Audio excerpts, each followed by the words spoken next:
Hello, folks. Well, you know you're in for a treat when you hear that tune because it's time for another week of the Rec Poker Podcast.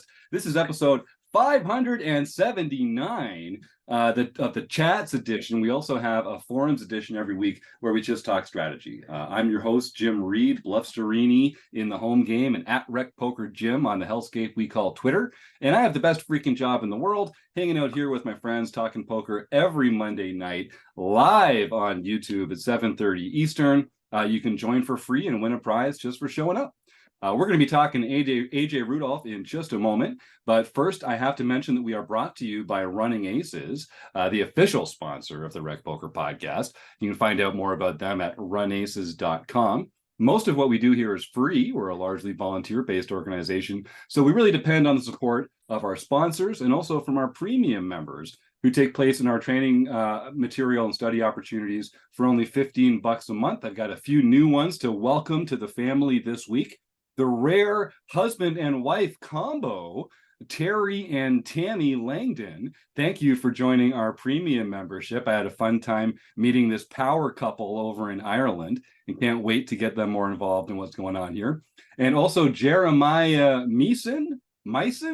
Okay, Jeremiah, you'll have to tell me how to spell that name right. Or how to pronounce that name. Every new premium membership starts with a one-on-one Zoom call with me, walking you through the site and getting to know you a little better, so I can help unlock the best secrets of what Rec Poker has to offer you on your own particular premium member journey. So thank you guys so much for your support, and I'd encourage everyone else, try what we do here for free. All it takes is an email address and a smile over at rec.poker to sign up for a free community account.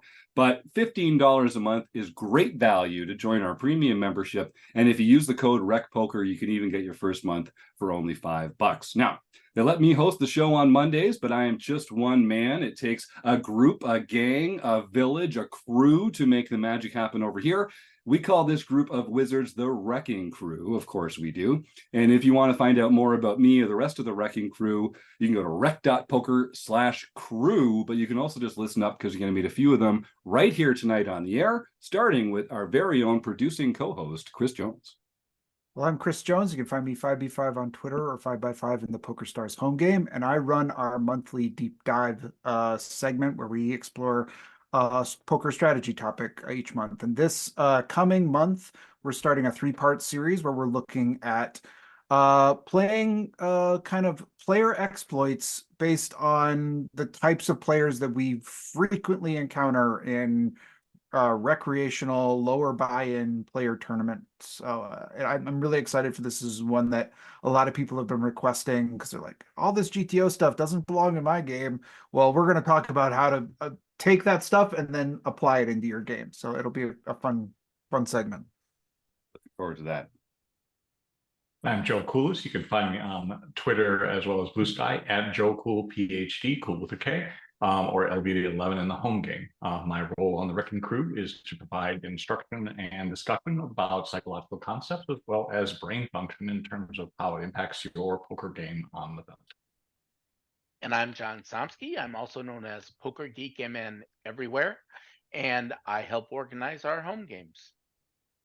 And I'm Keith Brandt. That's Monkey System just about everywhere.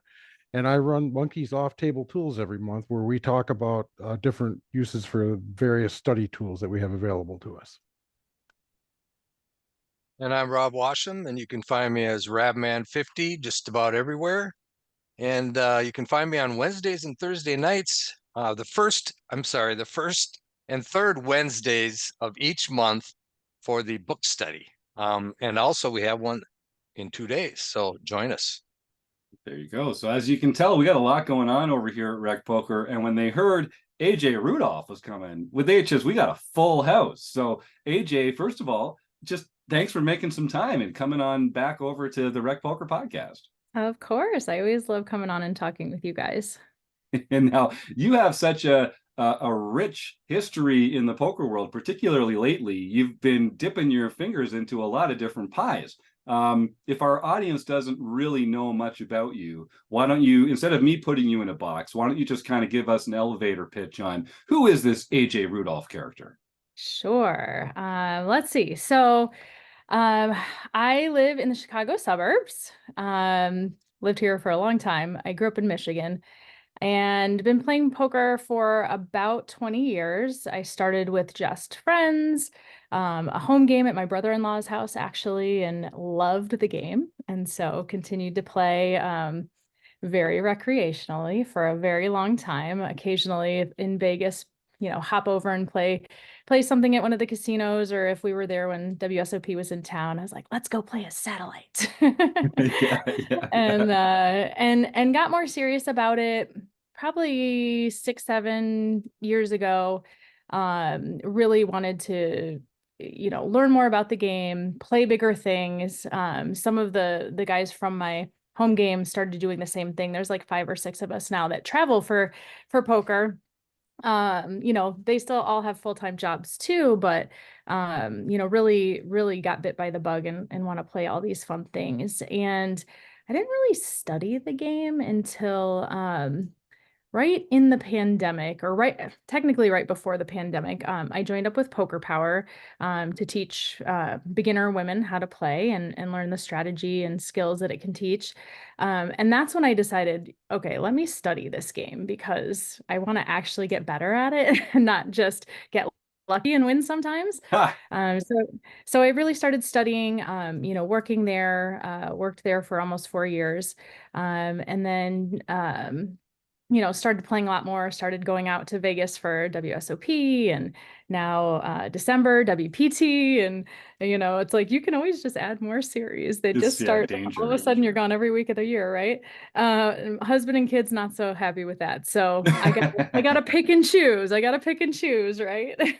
Otherwise I would have loved to be with you in Ireland. I'm also the vice president of the Women's Poker Association. Got involved with them when I was at Poker Power, and really love that organization. It's a charity organization and really just elevates the voices of women in the game.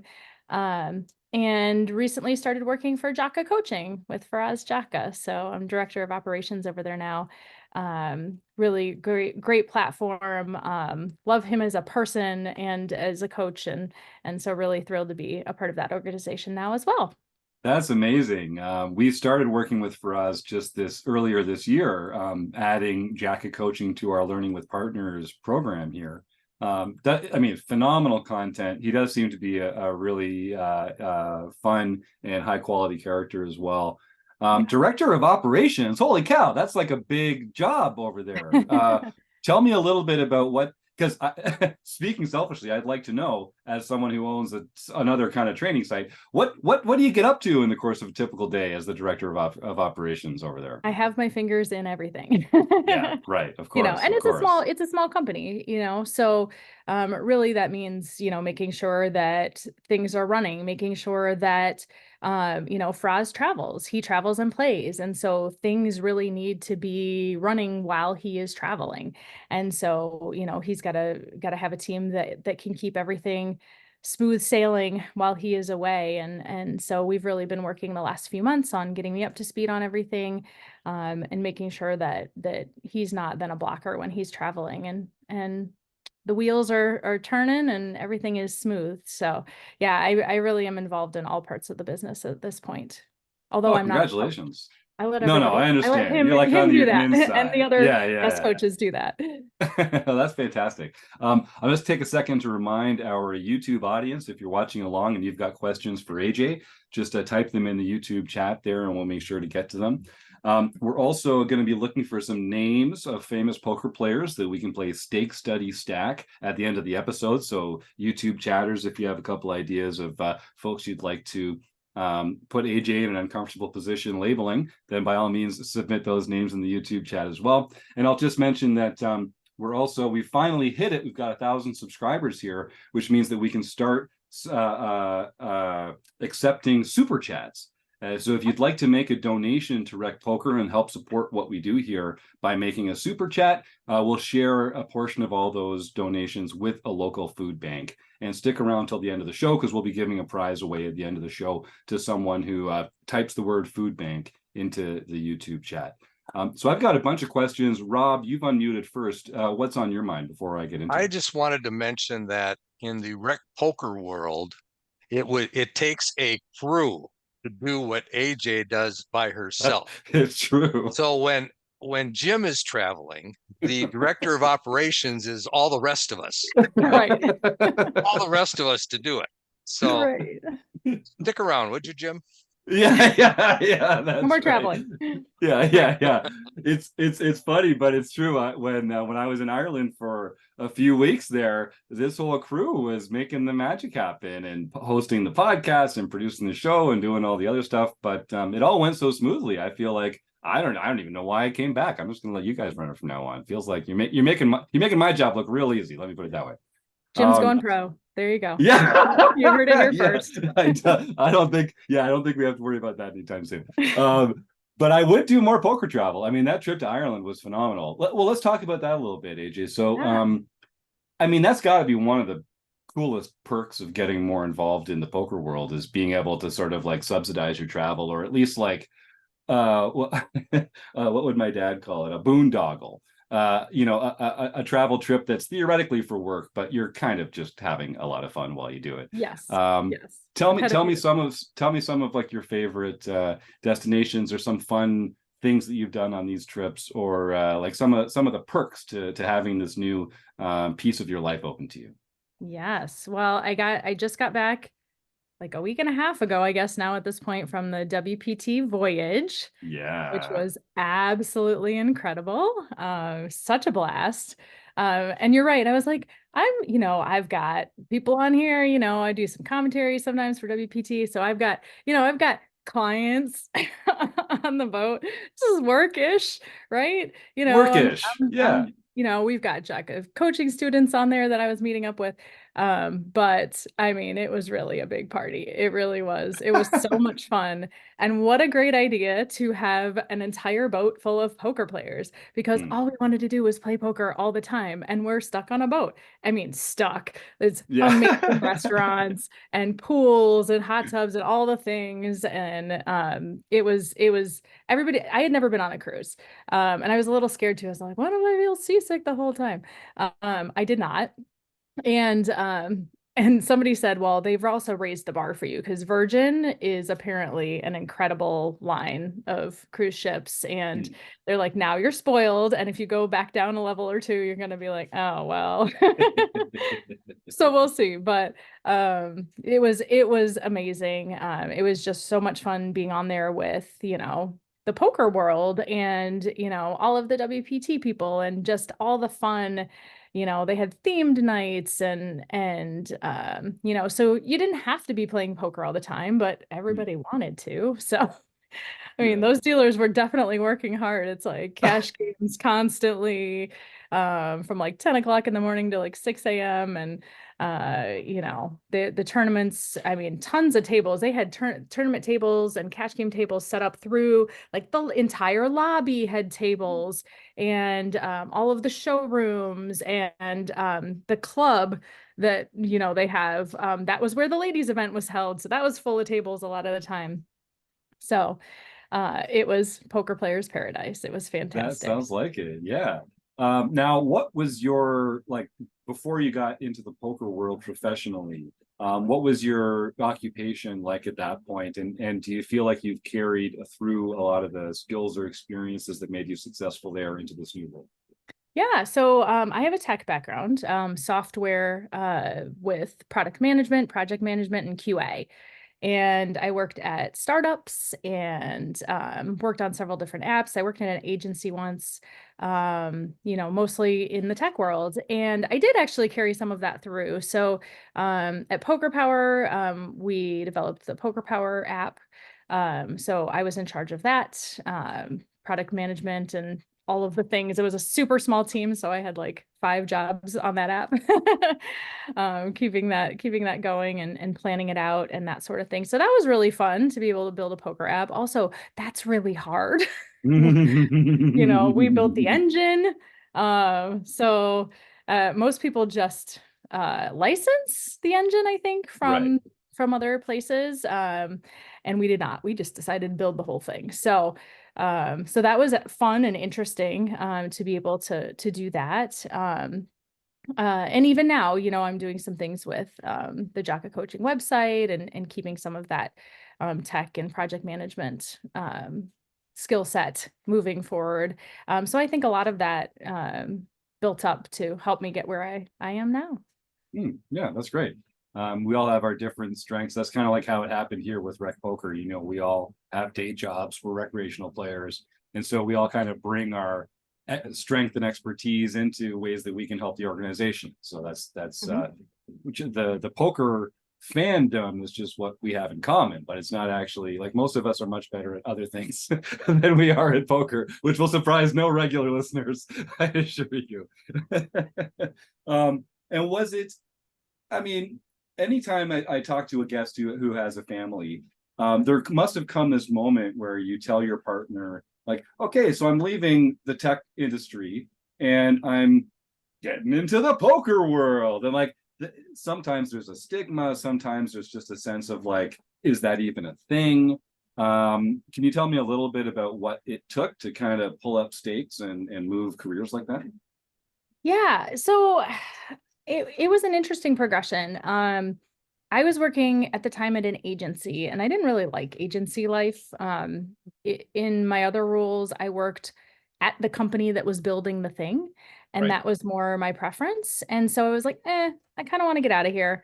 Ended up being contacted by Poker Power, and they were just starting. And so right at the same time, they were like, yeah, we, loved you to come on and consult a little bit, but I don't think we have a full-time job for you. And I was like, that's cool. I'll still do that, but I need to get a different full-time job. So I did that, went into another role at a data company, and was doing that role kind of at the same time as doing a little bit of Poker Power stuff on the side. And I think 3 months into that role was when the pandemic shut everything down. And so, I was still doing that full-time role, but Poker Power was ramping up in huge ways at that point because everybody was looking for something for their company to do that was a fun thing, but you had to do it online as opposed to in person. And we were able to teach and play in an app and that sort of thing. So that was just exploding. And it was a pretty obvious, like, oh, you should go run with this kind of thing. And so my husband was very supportive of that. And it was not quite, I'm going into the poker world. I was going to work for a corporation that was doing some poker things. So it wasn't exactly like, hey, you're going to be a full-time poker player or something like that. So it was more of an easy transition. And now it's just like, well, I don't want to leave the poker world because this is pretty fun. So yeah, totally. Let's see where my path takes me. So now he's used to it, but it is, I mean, that's a big thing, having a family, and especially if you're a tournament player. And man, I've had this discussion so many times recently about cash games versus tournaments. Tournaments is such a big time commitment, and that is tough. Like, I'm going into baseball season. My kid had his first 10U travel baseball game yesterday. And for the next 3 months, I am at the baseball field. So it's going to be, tricky working out the schedule. The other kid umpires. So we're all, and my husband coaches. So we just live there, right? You're doomed is what you are. I'm right. It's all baseball all the time. So that is, and even if I was a cash game player, I'd be like, oh, I can go for a few hours and see, but I love tournaments so much. And so I have to be able to carve out that time. So it is always a balance, and it's always a conversation, and it's always, a little bit of negotiation and figuring out what works. I'm already talking about WSOP schedules. And honestly, the date I show up in Vegas depends on if my kid makes the championships or not. Right. So I might be coming in at midnight the night before the ladies event, or, we'll see. It might be a couple days before. I honestly won't know until that week, but family is important and you want to be there for those moments. Poker will always be there. So you just got to balance it out and figure out what works for your family. Well, let's talk about the ladies event a little bit. I know that when we started talking, you and I, it was within the context of Poker Power and the Women's Poker Association. And I know that you've worked for a long time in the poker industry now as an advocate for women. What do you feel like in the last few years that the industry has been moving in the right direction? Is it just people saying the right things, or is it not even that? Or do you feel like change is actually happening when it comes to making women feel more comfortable and confident in live venues? Yes, I think has been growth. Adding visibility to the subject makes a big difference. And there has been a lot of us talking about it, a lot of male allies talking about it, like you all, really keeping the conversation going. And that's so important, you know, and there's certainly people out there that still don't get it. I hear all the time, if there's a post about ladies events, you will get some Twitter somebody showing up being like, why is there even a ladies event? Right. Well, there's a ladies event for multiple reasons, you know, and one of it is really there are a lot of women who are scared to go walk into that room and play. And if they feel like this is a more comfortable entrance, one, it's part about the money, you know, especially the women, for whatever reason, and I think this is societal, have a really hard time spending money on a thing like that. And so, you know, they don't want to go drop $1,000. They don't want to go drop $400 or $500. So you make it a smaller thing to see, hey, maybe, okay, maybe I'll enjoy this. Maybe I'll like this. It's less out of pocket. And they know, you know, it's like if you're the minority in a situation, walking into that room, for men too, if it's new to you, it's a new situation, it's scary to walk in there. But then you have the stigma that all the women have heard about how poker is so unfriendly and people are mean. And then you walk into the room and you see 2 women and 500 men. You know, that's not a comfortable situation. So walking into a ladies event is much more comfortable. We try to make it fun and welcoming, competitive always. We're always going to be competitive, but we want to make it a good, welcoming environment so that the women come back. And, you know, one way to grow the industry, we all want to grow the industry. We all want more people to play. And if you've already got the majority of the men that are willing to play, what's the audience that you can target to get more people in? It's the women. So why wouldn't we want them playing? You know, and I hear people say, well, you shouldn't have ladies events because, you know, skill level, there should be no difference. It's not about that at all. We want these women to go play with the men, and we want those fields to grow and have more women in it because that's just good for poker overall. So I think that the tone of the industry is changing a lot. I think that people are understanding that message more and are doing things to keep that going. March and April, we have had record numbers of ladies events. So as the WPA, we celebrate final tables for ladies events, and we get a trophy and some fun gifts for the final table just to keep it fun. And hey, come back. This is fun, right? Poker should be fun. And we ran out of trophies. Amazing. Got them in on the slow boat that finally showed up last week because we were out, because it was an unprecedented amount of events that we wanted to celebrate. So that's great. We always want to see that happen, and we always want to see poker growing in that way. That's great. I know Chris and Joe have some things they want to get to, but I'm just going to follow up a little here first. So regular listeners know, but just in case you're tuning in for the first time, women participate in online poker at a very high rate, and they participate in live events at a very, very, very low rate. And 4 to 5%. Yeah, and a lot of people have put 2 and 2 together and said that there's something about the live experience that is making women feel less comfortable or less welcome in that environment. You're bang on correct that I think for anyone, when you're new to a casino or a card room, or you're new to the experience of competitive poker, it is intimidating and bewildering. But particularly women, I think, are kind of picked on more, actively intimidated more. And like you say, it's a societal problem. I mean, the problem is that, you know, misogyny and sexism is a part of human nature, unfortunately. And so it's going to take bigger solutions than we can find at the table. But we can make changes at the table. Like, I'll just use a personal example. My wife and I were in Ireland recently, and Mrs. Blusterini is a poker fan. She's been playing for, you know, a decade or more, well, more than that, really. Plays in our home games, you know, loves the game, but doesn't really enjoy the casino environment. But the ladies' event at the Irish Poker Open, she was able to visit and like hang out, and I introduced her to some friends.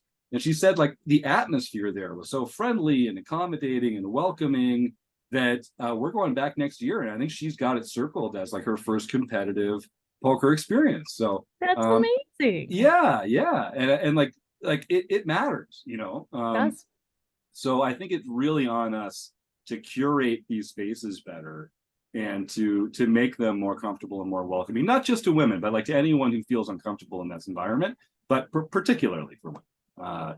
And so, like, can you tell folks just a little bit about like purple tie guys or other ways that men can help without like white knighting and owning the whole argument? Like, it's a delicate balance for some gentlemen to tread sometimes.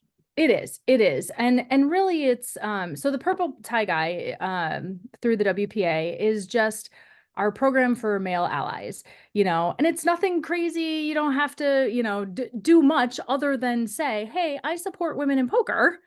And, you know, if there's anything I can do to help work with my local casino to help facilitate ladies events, or, you know, if I'm playing at the table and, you know, someone is acting off, hey, I'm going to be like, hey, that's not cool.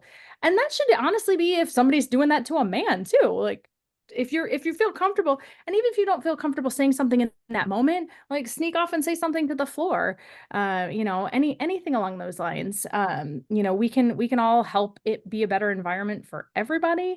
And so yeah, that's really just saying, you know, hey, you know, when you see that patch on somebody, we have purple tie guy patches, which I'm sending Jim some more of. There we go. You know, it's just like, that's awesome. This guy is stating that, you know, he wants to make sure that it's a safe, friendly environment, for the women, and he's got our back, which is great. So we just need more of that, you know, in poker in general, I think, saying, hey, we've got your back. If somebody's acting up, like, that's just not cool, you know? So. Yep. That's great. Well, and I like that there's a way that men can sort of signal their allyship without stomping in and like making it all about them. So if you're at a live event for Rec Poker, we always have a bunch of these purple tie guy patches with the rest of our merch, and it's exactly the kind of people that we want to be over here. So it's a pleasure to be able to support your cause in that way. Yes, and anytime we have a WPA table set up, like just at Grand Victoria, was that yesterday? What's today? Yeah, that was Saturday. It was Saturday. You know, we had the WPA table up. We had the patches there as well. The staff there is amazing. So Denny from Grand Victoria, he's like, nope, let me put that on, and you know, so I think that's great. Awesome. Chris Jones, and then Joe Koulos after that. Yeah, AJ, I kind of want to continue this conversation. I think so often the conversations like this about the environment of poker, the environment of the live game, and you know what needs to change and how we can sort of facilitate. But I want to ask you about Jaka coaching on that level, because one of the things that I have noticed from the very beginning is there are a lot of women in Jaka coaching. There are a lot of women having success in Jaka coaching.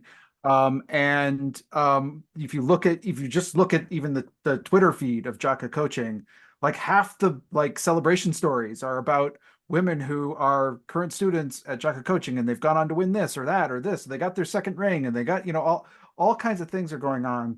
And so I kind of want to reverse the question that we often ask is like, what can we change about what's wrong and all this stuff? What is Jaka coaching doing right to attract women? What lessons can we learn in the rest of the poker space that Jaka coaching is doing to make that environment so positive for women? That's a great question, and you're right. Jaka coaching has a lot of female winners, and just in the community in general. And I think it's a couple of things. One, Faraz really tries to make a habit of bringing his community together, and, you know, reaching out and making it inclusive, and just making it very real. Like, you can always ask questions. You know, he says that constantly. You're never, you know, I'm always going to answer your questions. Please put them in the chat, because he does a lot of live lessons. You can always watch them later. But if you're there live, you can ask questions, and those will get answered. And, you know, nobody's going to be made to feel stupid. everybody has questions. And so that's one of the things, is really building that community. We have Discord channels. There's a WhatsApp group for when, you know, there's travel, and like, hey, who's here? Like with the WPT voyage, hey, who's going to be there? Let's all get together for breakfast. Let's make sure we meet up. Making sure somebody is there that you're going to know, because poker can be, you know, kind of, you're kind of a lone wolf sometimes, right? If you're going and you want to play, but none of your friends are there to play, well, who are you going to meet up with? Well, if you're part of a community, you know, that's really great. And I know you all do a great job of that too with your community. So I think that's one thing that is really inviting to women, is having that sense of community. And honestly, the other thing, and this is just from my perspective, like Faraz doesn't do anything that's specific to draw women, but I feel like just his personality is something that draws women. And it's because he'll, you know, if he doesn't know the answer, he'll say he doesn't know the answer. You know what? He's like, I know a lot of things, but I don't know everything. And, you know, maybe he's not an expert in cash games right now, or maybe he's not an expert in this. You know, he's always very real about that stuff. And I think that's such a great vibe.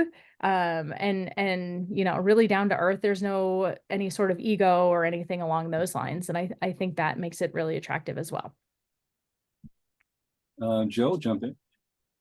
Yeah, so my question kind of stems in many respects, in part from my reading of the literature that Power Poker has put out, as well as you know, utilizing poker as a means of teaching women something.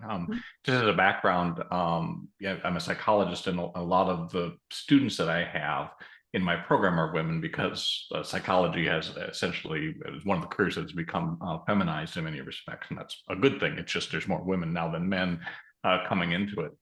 And the interesting thing is you get stuck kind of trying to teach people what you want the world to be like, but also what the world is like, and the difficulties that are associated with that. And Power Poker to me was that I re-listened to the prior interview today, is teaching about how to go into finance, right? And the kind of the goals of that seemed to me to be fundamentally changing how women oftentimes are socialized to act, right? And that was the goal of poker. And I guess if you could just help enlighten me about how WPA and a lot of the organizations you've worked on navigate that problem of the world as we want it to be, but the world actually as it is at this point. Right. Yeah. And that's a very interesting point to think about, right? I think the biggest thing to think about there is reminding people that it's okay to be uncomfortable. And in fact, you need to do things that make yourself uncomfortable to grow as a person. And, you know, yeah, like you said, Poker Power was a lot about that. You know, not even necessarily finance, although finance is a big one because it's a male-dominated field. And there's a lot of male-dominated fields out there that could benefit from having women in them. But societal pressures push women into certain fields sometimes. And so, you know, really, I think telling women that it's okay to go after what you want, to be aggressive, to really push yourself. I mean, that's the biggest thing. Push yourself outside your comfort zone for men and women. And poker is a great way to help you do that and practice you doing some of those things because of all of the different skills that it teaches you. So negotiation, you know, every round of betting is a negotiation, right? And people aren't good at negotiation, but poker can help you get better at those types of things. And you're right, in finance, you know, it's very similar to trading. So it's capital allocation. You're given a bucket of chips and you have to make it grow, not shrink. So, you know, very similar to trading, which is also male dominated. So, you know, we're really just helping women get through that process and telling them it's okay to not fold to societal pressures and really go out there. And yeah, there's some negative stereotypes to poker. I literally have relatives who have said to my father, are you serious? Like, she's got kids and she's doing this poker thing, because they don't get it. right? They don't, I'm not just gambling away all my money. That's not what's happening here. It's a whole different thing, you know? And you know, so women will get that pressure too. And I think women will get that pressure more than men will, in going into poker. So, you know, it's really about supporting the women that want to play and, helping them with that and being here to have their back. And in that concept, I think that's a great answer. In that construct, how do you manage so the fundamental question oftentimes in academia is, if I am assertive in terms of what I want, I get a name that rhymes with which. And if I'm not, nobody listens to me, which to some degree is a similar problem at the poker table, right? It's like, how do you speak up? So how do you teach that? What kind of advice would you have for our Rec Poker women listeners who don't know really how to act in that situation? So it's tough. You know, there's not always a good answer because every situation is different and you have to do what makes you comfortable. But one of the things that, you know, you want to be assertive and aggressive in situations because you want to win at the poker table, right? And you cannot win by being passive. So you can't just sit there and wait for aces or kings or queens. And what that means is you're going to try to bluff people sometimes. And sometimes people are going to find out you bluff them and they're not going to like it. And they're going to come at you. And that they do that to men too. But I think women tend to be an easier target for that sometimes. And so, you know, you really have to do what makes you comfortable. Maybe it's just not, you know it's going to happen. So prepare yourself that sometimes it's going to happen. You know, and I'm really good at what's the word? Diffusing situations, let's say. But that's my personality. You know, that's always been me. I will diffuse situations. I'm always a very calm person. So it may internally bother me, but I'm never going to let that outwardly bother me. And I'll take it and deal with it or handle the situation or call the floor or whatever needs to be done. And that's okay. But I'm also a pretty strong personality. And I know that's tough for some of the women that are not. So, you know, you just have to prepare yourself and know, and that's going to happen in life too. Sometimes, you know, you're going to have a boss that comes at you and yells at you for no reason. So this helps you prepare for real world situations too. You really just have to prepare yourself for it and know that sometimes it's going to happen. I just want to say thanks for the work that you do. I'm wearing this particular shirt today because my daughter plays college basketball. Fantastic. And this little spot right here, I think, is meaningful to me in terms of women's sports. Not that I'm a woman, but I mean, I just think it means something. Is that if people don't know, the tournament could not be called March Madness until this year. But the women's basketball tournament could not, only the men's. And this is the first year that they said, oh, wait, this is March Madness, just simply. Oh my God. I didn't know that actually. That's awesome. Yeah. Thank you, Caitlin. And thank you all the other women. They're doing great things for basketball. I mean, yeah, it's incredible. Yes, people do want to watch women's basketball, turns out. I went. I had a great time. Yeah, exactly. Exactly. That's awesome. Well, I hope your daughter enjoys the sport and goes big with it. That's why I know that you're doomed, because I've spent many time on basketball courts in states, you know, that I didn't want to go to for the summer. Right. So Sports parents. Sports parents.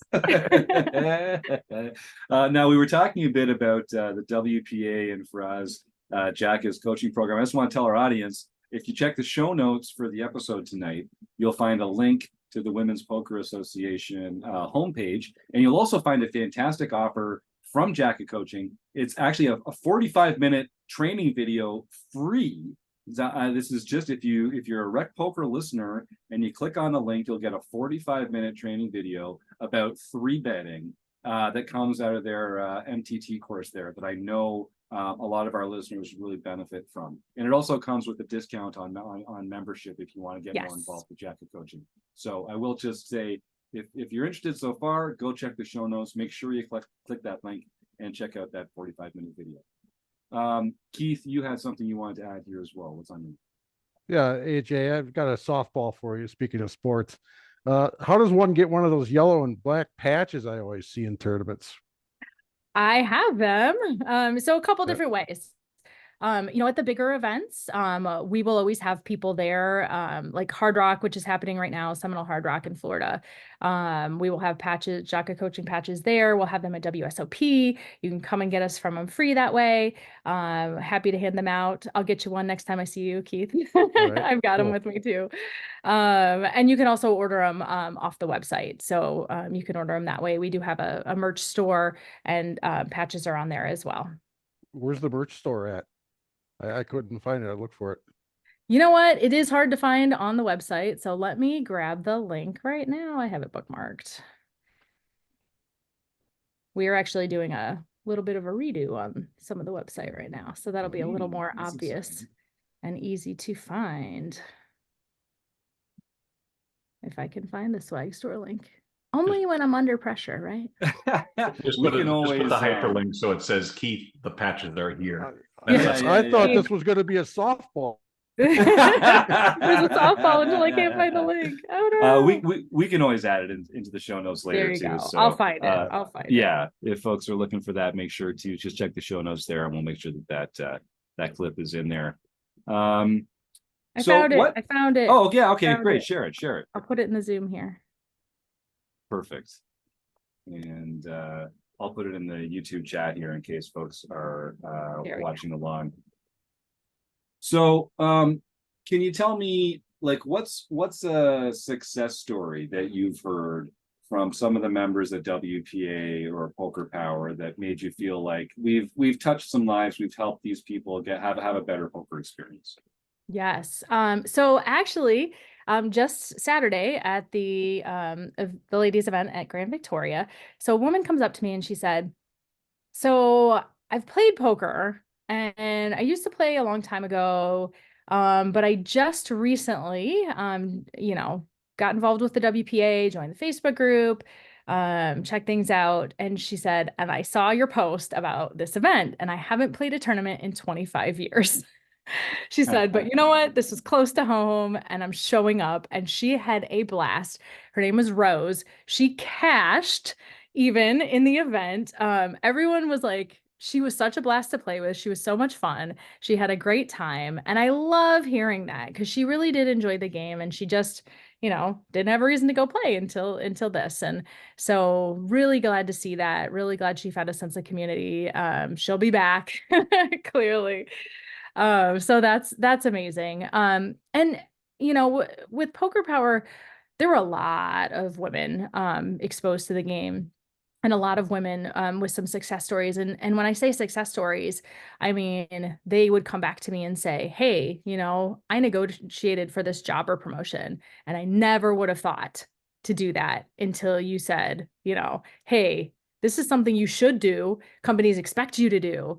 Practice it with poker, get yourself ready for it, and then go take your shot. And we're really surprised with their results when they did that. Just confidence building, pushing yourself, like that beating of your chest when you're all in on a bluff. But you did it, right? You took the chance, and taking that chance in poker can really parlay into taking those chances in life. So that confidence piece is big, I think. I heard a lot of women say it built confidence for them. And just getting the okay that, you should do that stuff. Try it. It's okay for you to take those risks. Risk taking is so big. I was not a big risk taker, and now it's like, calculated risks, certainly, right? I'm not just, firing off whatever. But taking those calculated risks is how you get ahead in life. So you need to do those things and you need to push yourself. Great question. Great answer. We're getting close to the end of the interview portion of the show here. So if you're in the YouTube chat, I'll give you another chance to get some questions in for AJ. We're also going to be doing our food bank raffle prize soon, so get ready to start typing words food bank into there. So AJ, you've worked with multiple organizations now that help poker players improve their play. How do you study poker now? What are some effective ways that people can study poker as opposed to maybe some ways that make sense on paper but sort of don't work very well? Yes. So I found out when I first started studying, some was with friends. I think it's really important to talk hands with friends. Write down hands. When you are playing, write down hands. And you can do it on break, or you can just real quick do it in, like, I just do it in my notes on my phone. If I'm sitting there and I'm typing something out real quick, because I don't want to forget that hand and I want to go back to it later. And some of it should be like, I think I did this really well. And some of it should be like, ooh, I don't know if that was the right move. Because you want to look at both of those things. And because sometimes you think you did it really well and actually you didn't do it really well. Or maybe you did, and one of those things you could do, you can talk about it with friends, or you can, use a tool like GTO Wizard or something and put in the hand and see if you did the right thing. It will tell you if you did the right thing. I found it really hard initially when I was studying to make time to study, because with family and work, you want to play. So you find if you have that extra time, you want to play. You don't want to study, but you need to do both. And you really do. So for quite a while, I was doing private coaching with Melanie Weisner. She was involved with Poker Power, and I got to know her that way. So because she made me accountable, I have homework to do, and I have to meet with her at this time. So I will make myself accountable and do that. And I needed that check-in point, or I would not get it done. And so that was really key for me. So maybe it's just you have those check-in points with friends, even, if you don't have the money to do any private coaching or any of those things, that's fine.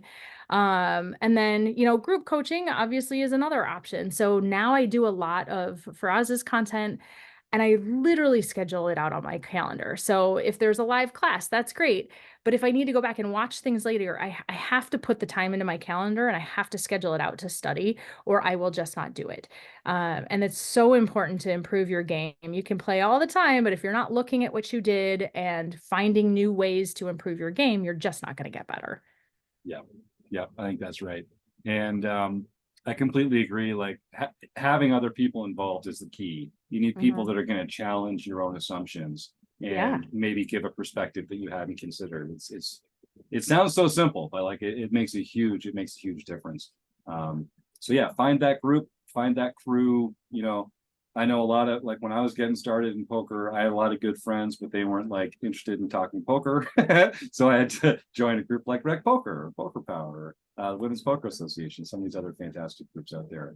So if you're listening at home, take that step, invest in yourself. Pocket Queens is another one. They do study groups. Yes, fantastic. They're doing some great stuff there, I know as well. All right, well, I think that's getting us to the end of the interview question. People are starting to type the words food bank into the YouTube chat. That's fantastic. I'll just make a little plug for the food banks around the world. The reason that we just talk about it on every show is because, especially these days, it's harder for some people than others to put food on the table, to feed their children or loved ones. It's a challenging time in the world right now. And the people that need a little help might surprise you. It might just be someone in your neighborhood, someone in your own community, someone that you might not expect who just needs a little help putting some food together. So a great way for you to make the world a better place is just to Google food banks near me on your smartphone. You'll find some organizations that can benefit from a few dollars out of your pocket, a few hours out of your day, or some non-perishable food items from your pantry. And it's doing what you can with what you have where you are is the best way to make a difference in the world. So we like to support local food banks, and that's the plea that I'll put out there. Yeah, Joe, you had something you wanted to. Yeah, I just want to point out, to follow on what Jim said, is that people really need to understand how little you have to give that makes a huge difference for people. We're talking about hundreds and thousands of dollars that you have to give. $5 buys a ton of food for people to be able to eat, even with inflation and all the things that people talk about these days. It really makes a difference if you take a little bit of money, maybe even just say, well, every time I play a tournament, I'm going to give $5 to the food bank or something along those lines. It's so helpful to people, and it's a way to kind of balance off, as Ms. Rudolph was talking about, the concern, I don't want to drop $1,000, that just seems wrong. Well, if you're giving some money as well, you're doing some good for the rest of the world. So yeah, well said, Joe. Well said. All right, well, when you hear that tone, it means that that's the end of the interview. We are going to start our two new fun segments, Stake, Study, Stack, and then we'll close the action with our speed round. Chris Jones, have you prepared a list of names to put Ms. Rudolph to the test here? I am still sort of deciding on the fly here because like there've been so many good topics here. Usually AJ, just to kind of give you the inside baseball, kind of like pick up some names throughout the interview and like pull them in. But I've got such a good list here that I'm trying to decide. But anyway, the challenge for you is I'm going to give you three names. You're going to tell me, and you have to choose between stake, study, or stack. So you're going to choose one that you want to stake in a poker tournament or cash game, one who you want to study with, and one who you would just like to just stack them at the table and take all their chips. Got it. All right. All right. Your three names, I think I'm just going to go with these, are Melanie Weisner, Faraz Jaka, and Tara Smith. Oh, man. All right. So Tara Smith, for those who don't know, is the president of the Women's Poker Association. All right. So Melanie, Faraz, and Tara. Tara was my roomie on the WPT voyage too. Good fun. All right. Well, let's see. It's a toss-up, I have to say, between stake and study with Faraz and Melanie. That's a tough one. That's a tough one. All right. I am going to stake Faraz because he just won a bracelet last summer. Nice. I'm going to study with Melanie because she does such a good job with me there too. And so then I guess I have to stack Tara. Sorry, Tara. Hey, Tara. All in good fun. That's right. Fantastic. Well, then we're going to move on to our speed round, closing the action. So the only wrong answer is a long answer. We're looking for quick, top of mind responses to this mostly poker related questions. And you can say pass. And if it's taking too long, I'm just going to throw the buzzer out there and we'll move on to the next question. Okay. We're going back to the sound part. This is like my worst nightmare. I am not good at this, but I'll try, guys. All right. Well, you'll find it's a pretty fun group for it in that case. All right. So let's get started. First question, we're going to start it off real easy. AJ Rudolph, what's your favorite poker hand? Not ace jack. Okay, not ace jack. Answer. I hate it. I really hate it. Everybody always asks me that. Is poker a gamble or a skill game? Absolutely a skill-based game. It's a game over time. What? Yes, I like that too. What is your biggest poker pet peeve? Ooh, messy chips. Is Die Hard a Christmas movie? Yes. Is Ace King a drawing hand? No. Is a Pop-Tart a sandwich? No. What about a taco? Is a taco a sandwich? No. Okay, finally a hot dog. Is a hot dog a sandwich? I could see that. We'll go with that. Yeah. Yes. When you start with Pop-Tart and work your way over, suddenly it seems a little more sandwichy, doesn't it? Should vacations be lazy or busy? Lazy. What's one thing you're afraid of? Gosh, not much. Snakes sometimes. Who's one player, a poker player that you respect and why? Oh, there's a lot of them. Wow. Gotta pick one. Oh, Faraz it is. Okay. There's yellow light coming up. Slow down or speed up? Speed up. Are you pro chop or no chop? No chop mostly, but if I'm real tired, we'll go chop. And who is your poker nemesis? Ugh, I don't know that I have one. I feel like I find one at every table, though. Okay. I don't have a consistent person, but I will find one at the table. All right, there you go. Last question. What's one thing you can't live without? A fuzzy blanket. Nice. All right, there we go. So that's the end of the speed round. We have, just looking at the math here, looks like you got 4,217 points. Nice work. That is very impressive. Those are good numbers. All right. Winner. And then I do ask all our guests this question as well. Now that we've kind of had a fun time and teased the brain a little bit, someone puts a gun to your head and says you have to go back in your life and do one thing differently. Even if you wouldn't want to choose one thing, you'd rather do your whole life exactly the same because it led you to where you are today. You have to choose one thing. What's one thing that you would choose to do differently? Okay. So in high school, I took French, and there was the French class trip to Paris. And I was like, like, we don't really have a lot of money growing up. Like, this is probably not something I could do. I wish I would have worked on some alternate ways to go and take that trip. And me and my parents have talked about that since. And that's one thing that we all were kind of like, you know what, we probably could have figured out ways to do that. And I just like, I didn't want to push, and like, I knew, you know, they didn't have a lot of whatever, but I feel like looking for alternative solutions is such a good thing to do in life, and find and push for the ways and the things you want to do. Yep, good answer. All right, AJ, thank you so much. I enjoyed our conversation like I always do. If folks want to reach you, what's the best way for our listeners to say, hey, AJ, great interview. Thanks for all you do for the poker world. Find me on Twitter, AJ Rudolph 23. All right. And I'm on there frequently and easily accessible.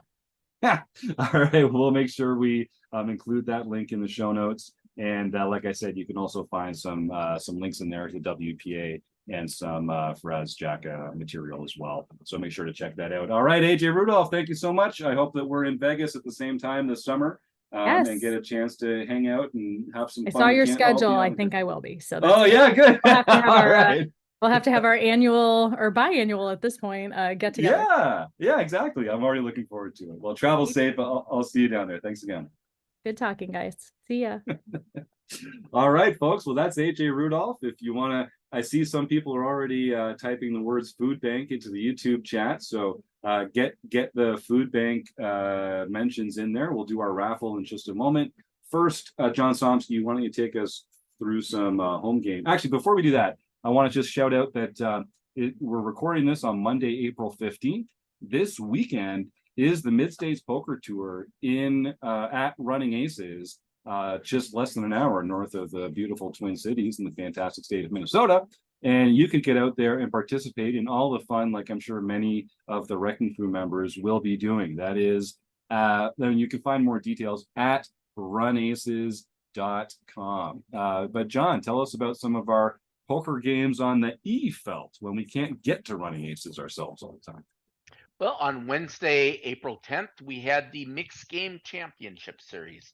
This is a series that's held the second Wednesday of every month, and you have Player of the Year points race that you earn points every time you play, and your top 10 scores count towards the Player of the Year race. And on April 10th, Gibber 3 Jim Gibson won the Mixed Game Championship event for the first time. Congratulations, the real Jim pulling it through. Nicely done. All the guys, all he does is win. Beautiful. And Apple of My Eye maintains a very small, Harold Berry maintains a very small Player of the Points race lead, leading 3 points over M. Babker. So it's still anyone's game. We don't have Patty 98 running away with it this year. And right. Go for Board TJM isn't in the mix as of yet either, although there's still plenty of time. Plenty of time. It's only your top 10 months count out of the 12-month calendar. So even if you've missed some sessions leading up to this one, that players race is on the second Wednesday of every month. It's a different mixed game every month. And you can also listen along as we explain all the different mixed games that we'll be playing over our special editions of the Forums podcast, which comes out each month going over the next game. Nice work, John. And for the few people that are actually listening live to this, I will remind you that the Goal for the Gold series is Wednesday. If you have ever won a silver pin, you can play in that event to win a gold pin and be our second ever Go for the Gold series winner. And if you're listening to it when it's actually announced, stay tuned next week where I'll be announcing whoever won that. That's right. And you can join the one and only Daniel Kennedy as a gold RecPoker pin winner. And if you want to know how impressive and fun it is to be a part of that club, just tell Dan Kennedy that you're a member of Rec Poker. He'll tell you all about the gold pin that he's won and how rarefied the air is for that company and how impressive it is and how excited he is about to be repeating. So congratulations, Dan, and congratulations to this year's winner, whoever you are. It's like the Masters. Once you've won that silver pin, once you've got that green jacket, you're invited back every year for the Go for the Gold. So come and test your mettle with some of Rec Poker's finest. Yeah, and he claims that he is planning on being the first two-time champ. Yeah. And making sure that there is not a second first-time champ this year. So, I applaud the guts, but I would really like to see a new winner. Yeah, there you go. Okay. Then we have our Tournament of Champions series that was played on April 8th. Uncle Tom's Cabin won the TOC, which earned him a silver pin and, of course, also earns him into the Go for the Gold championship. Nice. It's good looking. We have a nightly series. Kim Binkley, Eric Jin got his first nightly victory for the year. Beauty. Hockey Poker 702, Joseph Wills got his second nightly victory for the year. That one was in the OPA too. I love it. So every Tuesday, premium members can join the Wrecking Crew members in our Zoom call while we just like hang out with each other while we're playing in the nightly home game. And the OPA people are way higher represented at the final table than you would think. For some reason, the OPA crowd performs well in these Tuesday night home games. So it was awesome. We got to rail Joseph on to victory as he swept away the competition and took home that bronze pin. So congratulations, Joseph. Way to go. Then we have Bone Crusher 14. Marcel Dusick got his first international victory for the year. B-Chip Charles Allen got his second international victory for the year. And Now Then KB won the LPP event, so he can contact info@rec.poker for his free month at Learn Pro Poker. Oh, and by the way, that's his third LPP victory this year. Wow. Ooh. Okay. We got a bunch of killers lifetime. there. That's a bunch of killers in that lineup. Some OGs, some Rec Poker OGs. Nicely done. We also have never mentioned the March ROI winners yet. Oh, right. Let's. So I do have a list and we can go ahead and put them out there. I mean, we did have it on the Rec Poker website, so you could have seen it there, but let's announce it here live on the podcast. Let's do it. Number 1 in March was Oslo Borger. Oh, Tron Vidara Stensby. Fantastic. And Rob, just in case folks don't know what you're doing here, this is all the premium members that played at least 4 tournaments in the month who had the highest ROI period. Correct. Fantastic. And you have to have played in 4 home games in the month, not including any of the Player of the Year or the Tournament of Champions. It has to be just the regular standard home games. All right. Number 2 was Stewie 13. No surprise there. The guy's an absolute killer. Number 3, Kellis 196220. There which you go. is our favorite Kelly. Yeah. Tom Binkley. Now he's the Wrecking Crew member, so he doesn't count as the top 5, but we're going to mention him. Yeah, I'm glad we get some Anders- representation in the top 5 for the. Well, Wrecking exactly. Crew. We That's got only to make sure people understand that us Wrecking Crew members are a force to be reckoned with.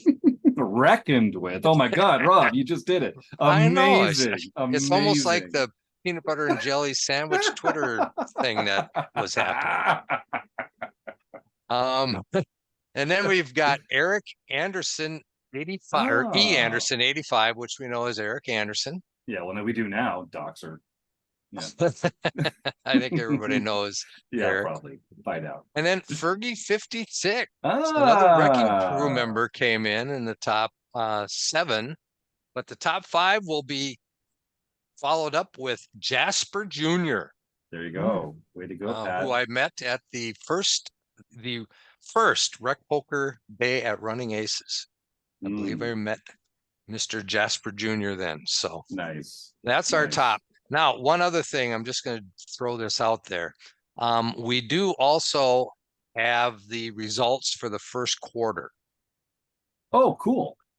So I don't know if we're doing anything separate for the quarter or not, but No, I but just thought we people, should announce also. So Tron Vidar Stensby, congratulations by being the top ROI points earner in March. Just like every month, you've earned the prize of joining us on the podcast here when there's a guest coming up that you'd like to meet and hang out with and chat with. You don't have to just chat in the YouTube chat. You can come right into the Zoom. So Tron Vidar Stensby, send me an email, jim@rec.poker, and we'll get together. I'll let you know who the next guests are going to be. You can pick an interview to join, and then we'll have you on the show. Congratulations. But Rob, sorry, you were saying the quarterly results. How exciting.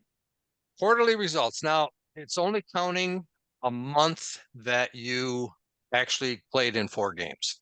So Yes. if you played in 1 game in March, you're not going to be, that's not included in your ROI total. Number 1 is our favorite Gopher boy, TJM. Oh, God. I guess he had to win something. You can't go a freaking week without Taylor winning something around here. Good Lord. All right, fine. Number Congratulations, Taylor. Number 2 is Now You Said It. Oh, hey, how cool is that? I don't want to Number dox them, but congratulations. You know who you are. And I think they're in the YouTube chat right now as well. Number 3 is Com Binkley. No surprise there. Number 4 is Kellis, 196-3220. Wow. All right. And then we have Stewie 13 Mm-hmm. and E-Chip, our Mr. Charles Allen, Mm-hmm. and East Coast Bitter came Yeah. in. So we have 3 people, 3 Wrecking Crew members in the top 5. And then the top 5 premium members will be concluded with Oslo Borger. Yes. Is Yes. actually the 5th best premium member in the first quarter of the year. So there you have it. Impressive. Very There you have it. impressive. All you had to do is play 4 of them, get in the money, get some ROI going, and you can be on this list. Well, Rob, thank you so much for putting all that together and all the rest of the stuff you do behind the scenes here at Rec Poker. I mean, people know that it's a collaborative effort here. I'm just a small part of the Rec Poker machine, but Rob's not only one of the OGs of Rec Poker, he's been taking on more and more over the last year to help out with everything we're doing here. And we're also appreciative of it. That's awesome, Rob. Thanks for all you do.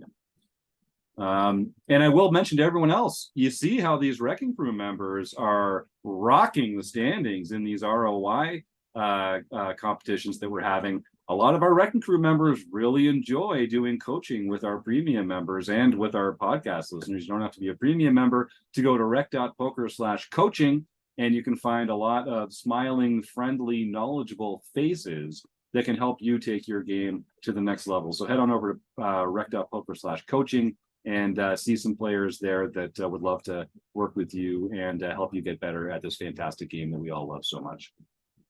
Chris Jones, it looks like we are ready for the die of infamy. Dicecam is in place. The Dicecam. I do love that. We're such nerds here. We So, are such nerds, but we revel in it. We've got 3 names. Yep. If we roll a 4, we're gonna do the Rec Poker Food Bank donation.